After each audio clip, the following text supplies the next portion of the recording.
To understand how to change our habits for good, we need to understand how habits work on psychological and neurological levels. Habits are, for the most part, an automated pattern of behavior designed to conserve our brain's energy. The brain avoids constant analysis of conditions and possible responses when it finds itself in a familiar setting. On what basis does the brain know which practices are working? The brain always favors behaviors in which results come quicker and that produce the best result, assessed on subconscious level with the least amount of effort. That explains why it's so easy to get hooked on comfort, alcohol, or food. The subconscious part of the brain does not comprehend the concepts of good and bad in the same way as the conscious part of the brain.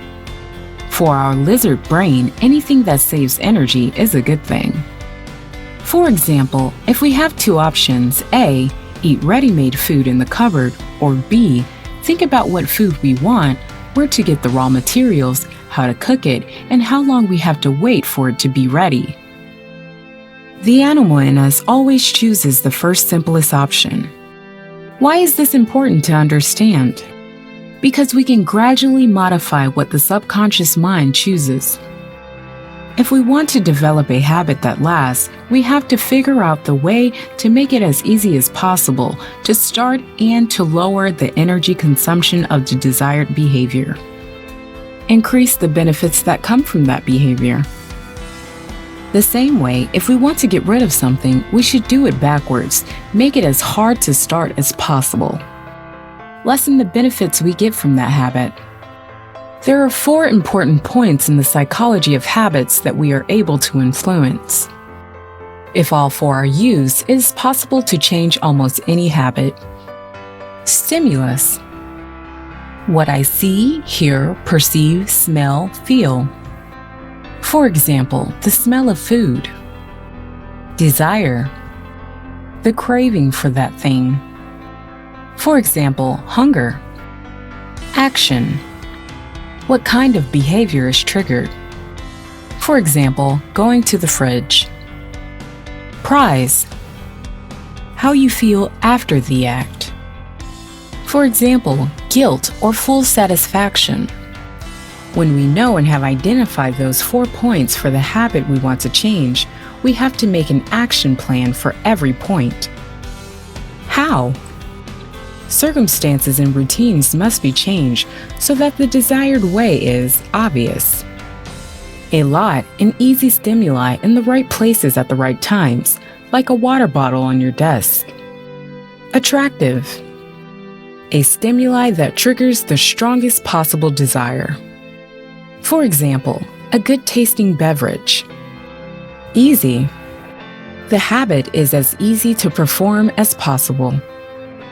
For example, reaching out and drinking from a water bottle on your work table instead of walking into a break room and taking water from a tap in a glass.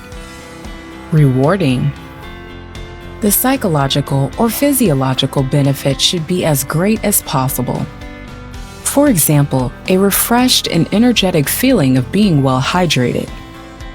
In the same way with unwanted habits, as few stimuli as possible. For example, keeping a pack of cigarettes hidden from view at all times. As unattractive as possible. For example, the lowest quality or worst tasting tobacco possible. As difficult as possible. The tobacco is hidden in the car or waiting to be bought at the store, so it must always be retrieved from some distance away. As little rewarding as possible.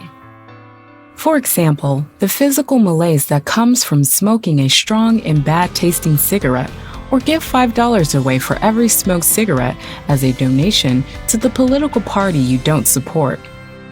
You get the point. Be creative in finding different ways and solutions, not in finding excuses. Creating new and lasting routines means putting these particular processes into practice. Habits do not change and are not created by willpower or desire, but only through the right systems in everyday practice. How long does it take to practice a habit in order for it to become permanent and automated? There isn't a definite answer for this because the time period is affected by so many variables spontaneously. More important than time is the number of repetitions. It is clear that something that is repeated once a year becomes a habit much more slowly than something we do every day. The takeaway from this chapter is that every habit can be stripped down to simple phases. Be mindful of those, identify them, and make an action plan to affect each one in a desired way. Of course, it also needs a desire to change on your part. But just like every skill, you'll get better at it the more you practice.